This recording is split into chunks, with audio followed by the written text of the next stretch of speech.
Hello,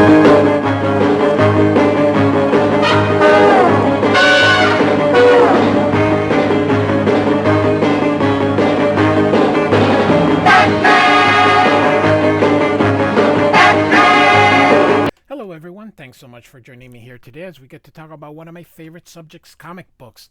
My name is Jose. I love comic books. I love talking about them. I love sharing them with you. You can follow me on social media where I just post pictures of my drawings. That's all I do. Links are in the description below.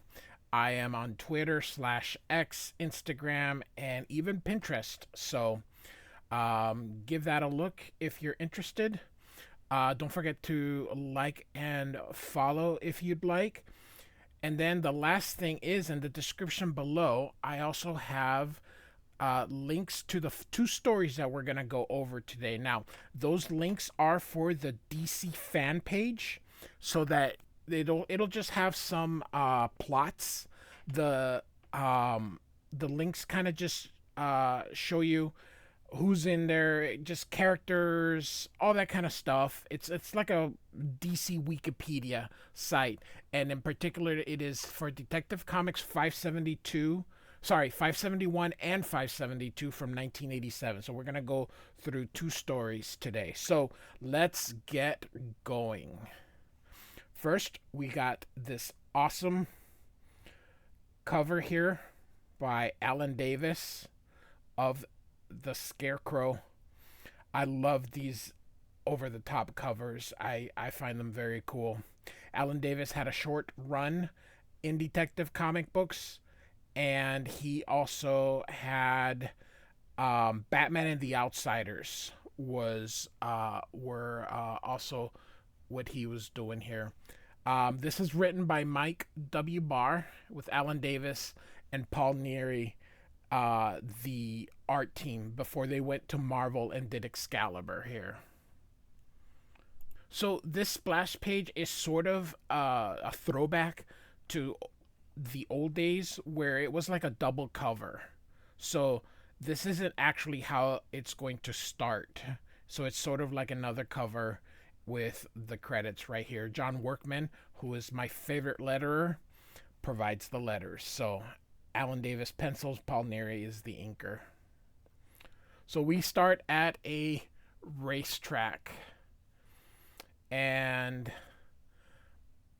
Bruce here this is Jason Todd as Robin during this time. So Jason Todd was the Robin at that time, and he is basically going to explain to him that there have been several accidents that involved major sports figures. So there was a high diver that broke his back, basically attempting a stunt no one had ever done before. Famous hang glider died swooping too low. And these athletes were just too good to make those kinds of mistakes, and he believes that it is not a coincidence. And so they're here, and this is Jack Hogan, and he's a racetrack driver, of course. And with his binoculars, Bruce can see that he's not wearing his seatbelt, and that it looks as though he's smiling like he doesn't care about his life. So he has a hunch kind of what's going on. So it changes. Him and Jason change to, of course, their alter egos of Batman and Robin.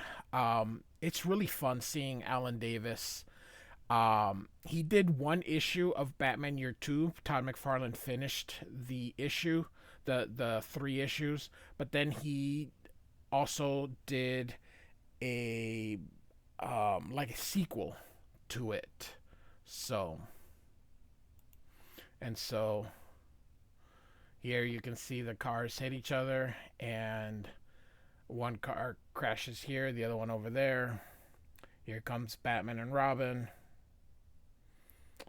and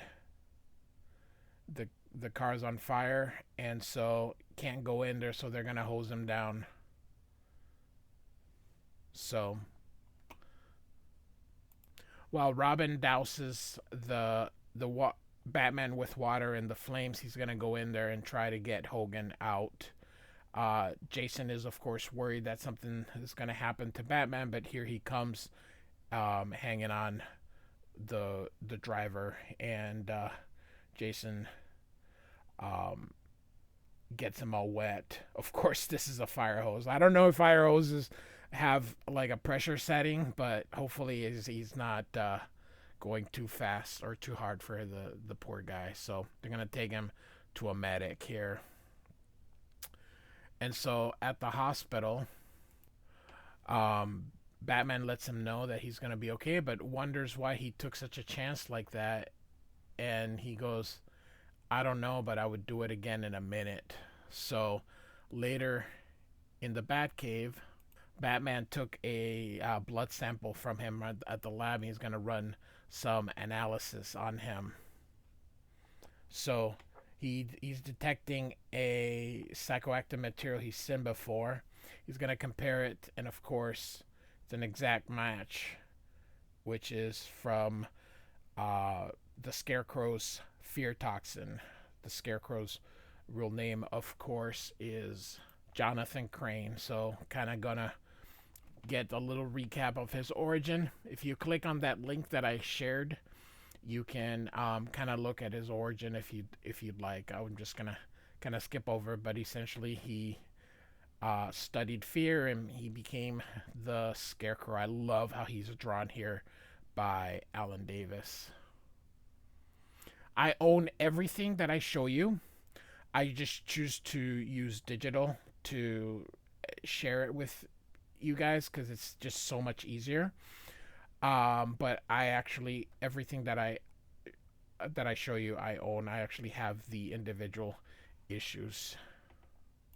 Alfred brings him a new costume because the old one could not be repaired. So, and Batman tells him it's fortunes of war. I love how he goes like into a closet or into like a changing room. That's just funny to me.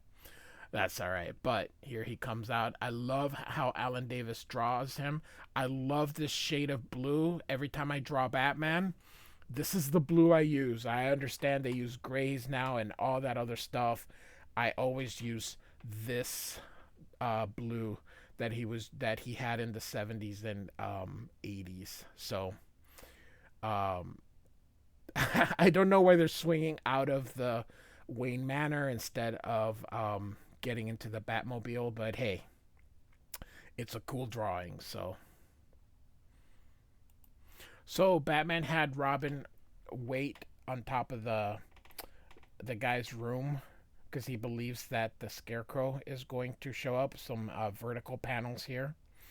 And I love the lettering that John Workman does. It's absolutely phenomenal. Anyway, so he wants to go back to race, and he didn't realize that this wasn't a doctor, but he knows who he is because he's the one that gave him the drug that removes fear from his brain.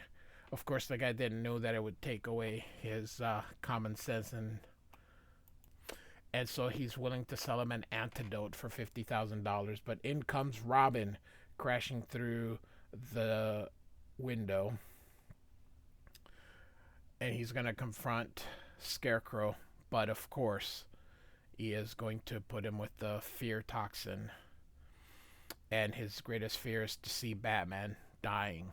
Now, just kind of want to give, because I am going through both Batman and Detective Comics from kind of this time. The Batman series was being written by Jim Starlin. Robin, Jason Todd Robin is characterized differently. As you can see here in Detective Comics, he's more of a little kid, and in Batman, he's more of a teenager. So in the two comics, which were out simultaneously, the two characters sort of had different personalities.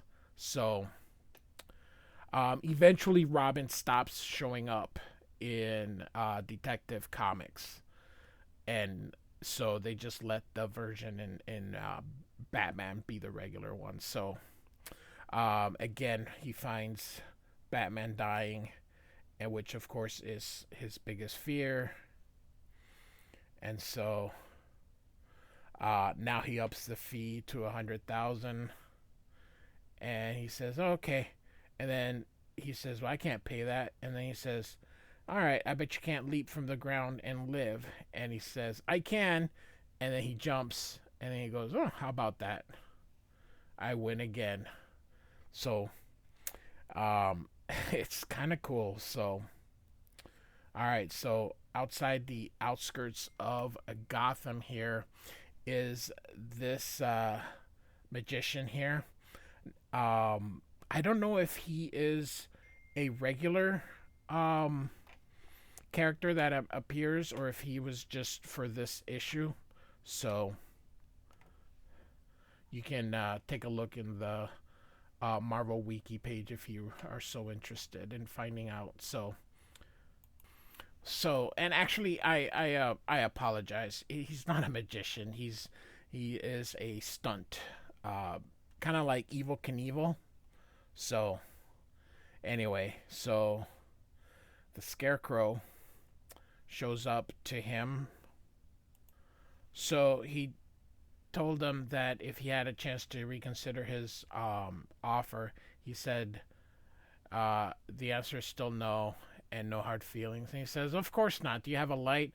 "Ah, sure." And then he goes and opens the drawer, and of course, the Scarecrow is much too smart. And it turns out that it was Batman. Now, where are the horns? I don't know, but I love this. It is what makes comic books so great. So, um, so Scarecrow figured it was Batman because the Kenner guy was had a fear of fire. So now he shoots him with some of his darts that contain the fear toxin, and it's always no. Batman should be immune by now to his fear toxins because this man has been hit with that fear toxin so many times. So he leaves him a little envelope, and when he comes to, he sees Robin little emblem, and now we can see that something's going on. Batman's kind of smiling. Batman basically has that thing that removes the fear, so he's going to be reckless. So Scarecrow's setting up a trap to lure Batman. But here's the funny thing, and this is what sometimes I think writers, particularly when you're just making a one and done story, is they don't really think of certain things. Like why go through all that trouble that you're gonna try to kill Batman, trying to rescue Robin when you already have Robin and you could have killed Batman when he was knocked unconscious. And I understand that you can't do that because of the story. You can't kill Batman, but it just that's all right. I always say in my rules as comic books, don't try to overthink it, but sometimes you're just kind of going, well, that doesn't make any sense. So, all right, so he figured out where he was using some of his detective skills, and so he goes from serious, and now, of course, he smiles, and of course, he doesn't have any fear or any common sense like that other guy. You can see the smile here. I love Alan Davis's. So he's doing, of course, like a bullfighter. So, and then he realizes he's under the influence of the drug, but he he's trying to fight it. Very cool. Alan Davis is a great artist. He truly is. I really enjoy his art and his Batman run. While short, it's fun. Now he also did do Batman and the Outsiders before Detective Comics. He did that with Mike W. Barr, and so um, give that a. I don't know if we'll ever be able to cover it, but give that um, give that a look. Batman and the Outsiders. I think it's during this run in the '80s, probably early '80s. Jim Aparo did it first. So Batman, there's all these traps here. Again, why go through all this trouble to kill Batman when he was unconscious? Is kind of my thing. But anyway, Alan Davis is a great penciler. So Robin's of course sad because he thinks Batman is dead, but of course he is not. Um, a lot of shadows here, and then boom, punches and knocks. What a dynamic! Just great. And so um, he was able to he consoles Robin that um, he's okay, and then he asks him how did he escape anyway. Batman says there were two risks: being shot or drowning. So what he did is he waited until the guns ran out of bullets. So he grabbed air from inside his cape and just breathed it little by little, sort of as a scuba tank. And so, and eventually, he was able to get rid of that fear toxin. And so he says, "How did you get out?" He says, "Maybe I'll tell you someday." And so his fear was, of course, that Jason Todd would be killed by the Scarecrow. Kind of, in hindsight, you kind of go, oh my goodness gracious. Because, of course, we all know what happened with the Joker eventually.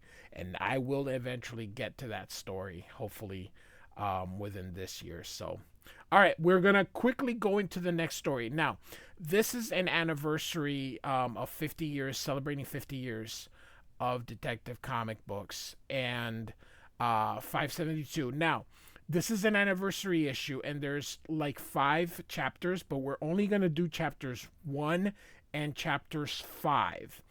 We're not going to do the middle chapters. So we've got this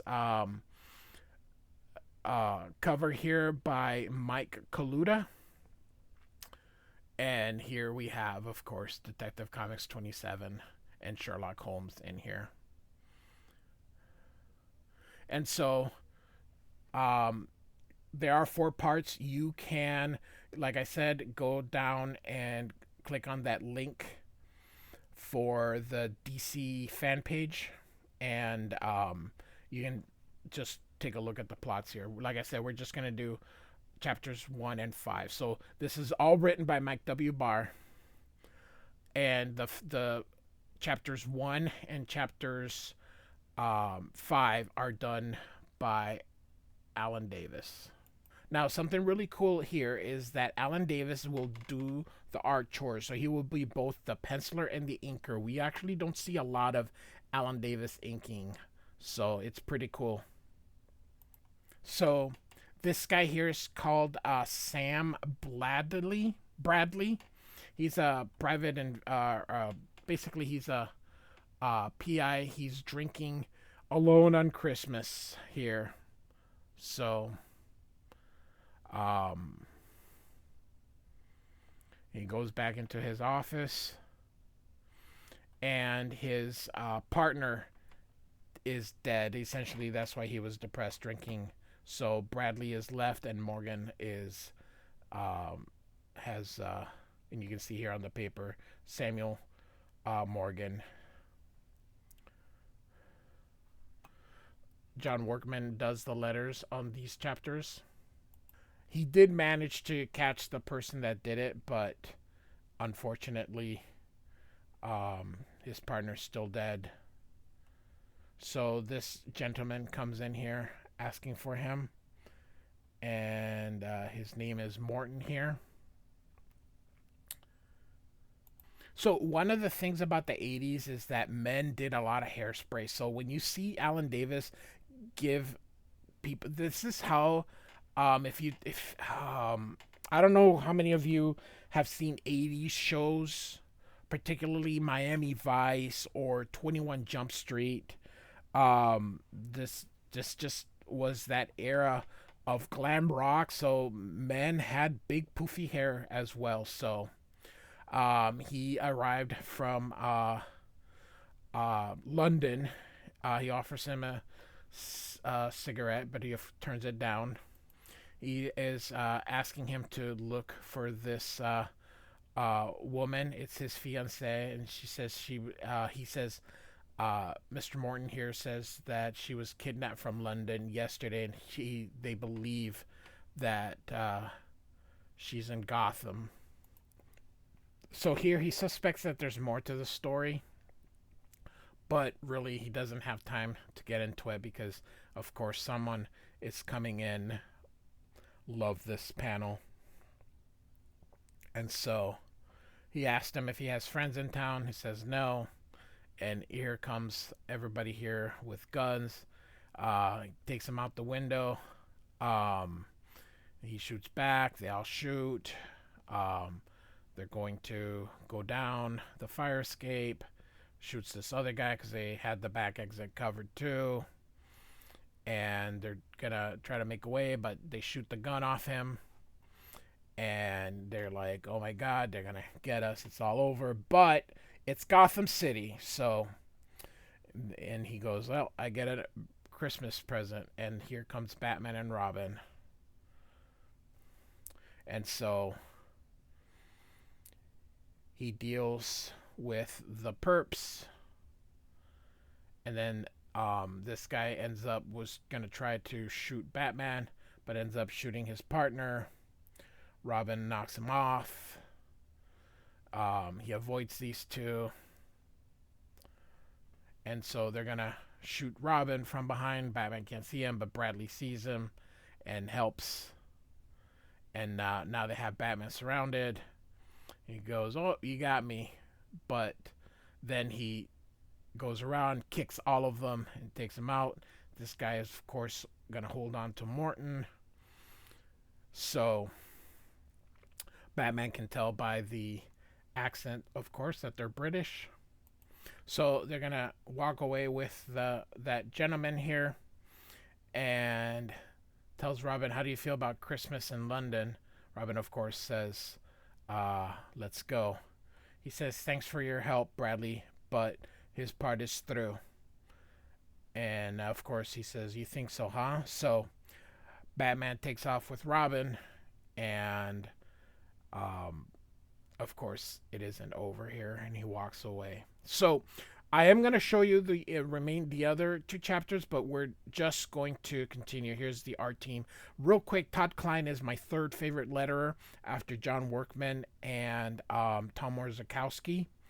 So we're just the story continues, and if you go into that link, you will be able to see what's going on in these next chapters here. So we're going to kind of go real quick here, just so you can at least look at it. But like I said, we're not really going to narrate, or we're going to, once we get to chapter 5. Dick Giordano is the inker. I love the fact that he uses that bold brush. Here's that lady that I think was kidnapped, perhaps. So, but I thought she had black hair. Here she's a blonde, but and her last name was Moriarty. Keep that in mind.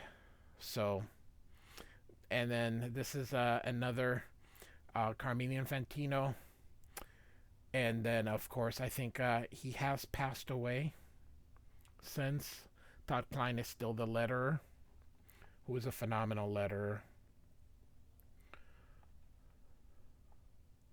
So Batman, I believe, does not appear until the next chapter. So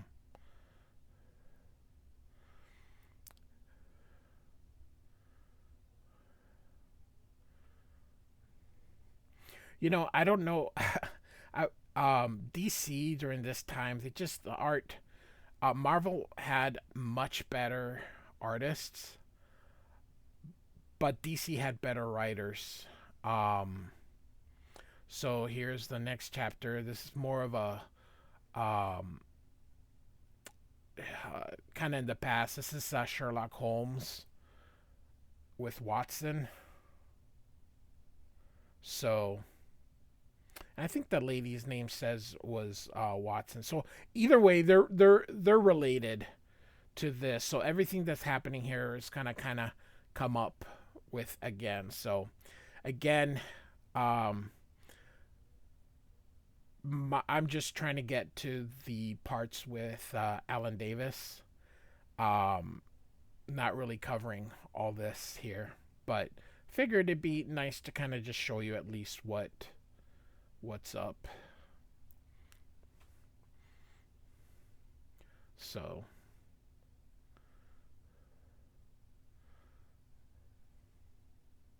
so it's just kind of a little mystery here, and like I said, you can use the link to the DC fan site.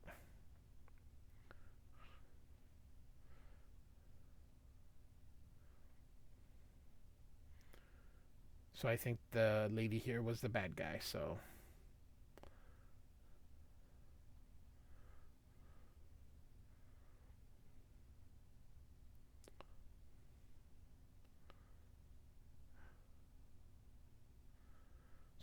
yeah, so here we have Sherlock Holmes mystery here in Detective Comics.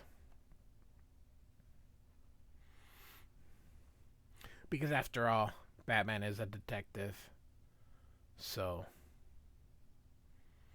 and so we end, and so here we go, kind of where we left off here.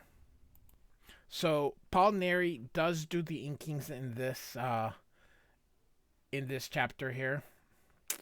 I thought it was just Alan Davis. No, it looks like Paul Neri returns here, and Batman receives a message from the elongated man. And so everyone that was in those backstories are now here. We got Bradley and Miss Watson and the elongated man. So basically, 100 years ago, Moriarty tried to harm Queen Victoria, and a century later, his descendants are uh, trying to finish the job.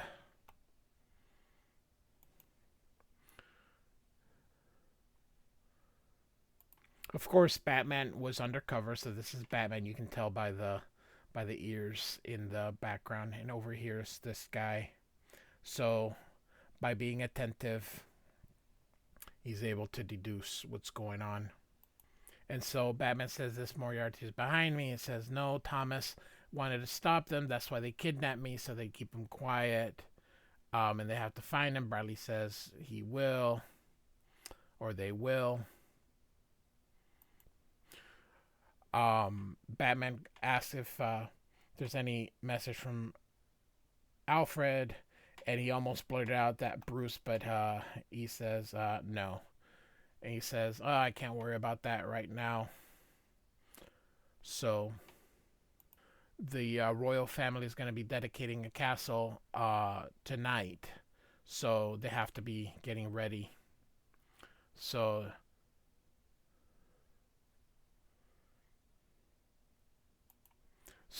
there's something called the edition of the Doomsday Book. Batman says, "Oh, that must be the backup plan." Of course, he's remembering to when they said, "Let's do this by the by the book," so he knows something's up.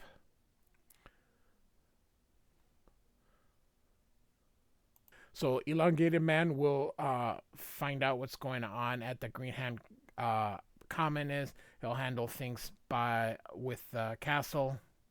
Elongated asked if they're going to call the cops. Batman told him he told the inspector at Scotland Yard in charge of the royal security. Batman suspects it'll take more than the police to take care of it. Batman tells Bradley that he had told him to stay out of it, but Bradley doesn't listen very much. I love that look from Batman.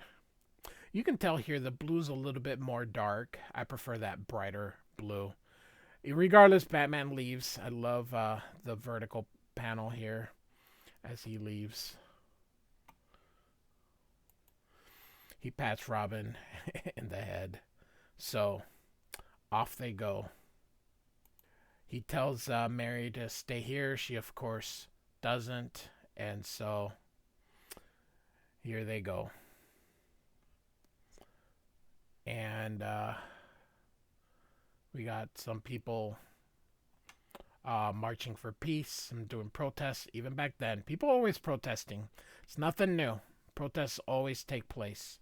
So here they're all getting a plan, and they're gonna get their distractions.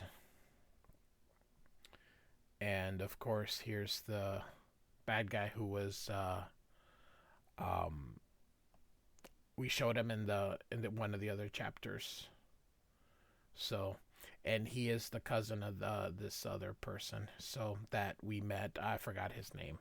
So you'll have to forgive me. I think it was Morgan. So,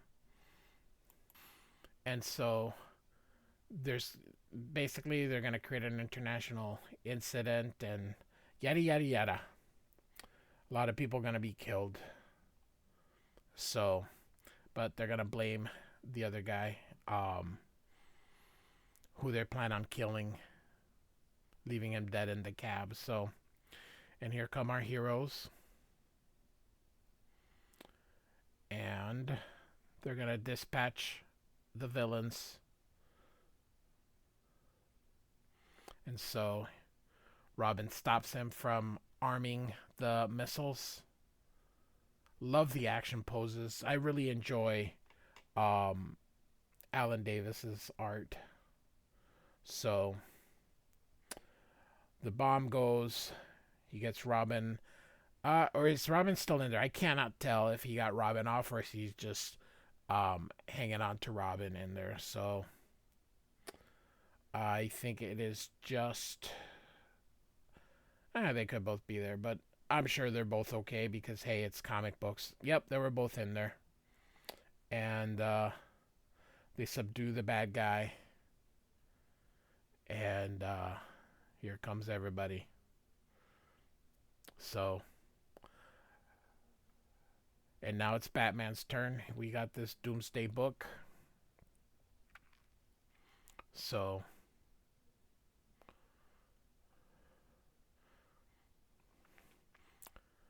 here's Batman, and nobody's none the wiser. And he is going up, but they see him. They all start shooting at him. So there's always another way in. And so this is Queen Elizabeth, rest in peace. And so he kicks the book out, which explodes. And they said the person that planted the bomb was the inspector. I love how they just kind of solve these crimes like that. So the inspector so he's running away. We see this gentleman who, of course, traps him. Batman thanks for his help and realizes that it is Sherlock Holmes himself, a very, very old Sherlock Holmes. So Batman, of course, recognizes him. And so everyone's like, it can't be. And so he's going to light up. But he says, nah, I'm on a proper diet. He lives in Tibet. And the pipe is just for show these days. So that's how he's able to still be alive. He takes care of himself. So, and he's the one that knew all this was going to happen and sent a telegram to Commissioner Gordon. So it's kind of like the story coming in full circle.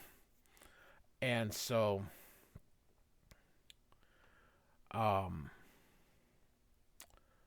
So yeah, so Batman and Sherlock Holmes get to meet.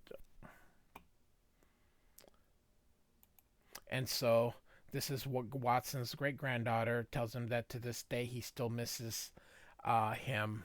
And of course, this is the other Moriarty, but he says sins of their sins are not his sins. So he is going to leave, but Batman tells him he's entitled to his privacy, and so thus we end our two chapters here. I prefer the color. This I don't much care for this dark blue, but that's all right. So hope you enjoyed these two issues here. Batman 571 and 572 from 1987. Like and subscribe, and thanks for listening.